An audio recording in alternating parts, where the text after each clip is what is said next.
বিষয়টা এখন এমন যে বুবলি যাই পরিধান করে সেটাতে যেন তাকে সুন্দর লাগে। মানে শার্ট আর লুঙ্গি পরে ন্যাচারাল একটা লুক নিয়ে হাজির হয়েছেন, তাতেও বাজিমাত। এমন লুকটা সর্বশেষ বা এমন পোস্টগুলো সর্বশেষ যতটুকু মনে হয় দেখেছিলাম লিডার আমি বাংলাদেশ এর কিছু পোজে, মানে এখন জঙ্গলি নিয়ে সেভাবেই তিনি হাজির হয়েছেন। লুঙ্গি আর শার্ট পরে সাধারণ একটা লুক নিয়ে মানে অসাধারণ কিছু লাগতেছে বুবলিকে।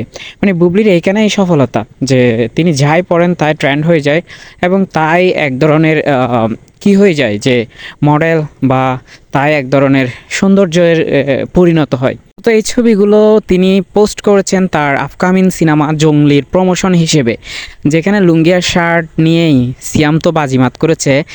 আর তাকে সাপোর্ট দিতে এমন একটা লুক যতটুকু জানা যাচ্ছে, পুষ্পা লুকেই এবং কবির সিং লুকেই সিয়ামকে আমরা নতুনভাবে আবিষ্কার করেছি। কিন্তু পুষ্পা কবির সিং বাদেও যে আমাদের দেশে জঙ্গলি আছে সেটাই এখন দেখার অপেক্ষায়। সিয়াম নিজেকে ভেঙে গড়েছেন, আর বুবলি এখানে এখনও কোন রোলটা প্লে করবেন সেই বিষয়টা পুরোপুরি নিশ্চিত না হলেও অনেকটা নিশ্চিত হওয়া যাচ্ছে যে তিনি গুরুত্বপূর্ণ একটা চরিত্রে এখানে অবতরণ করবেন।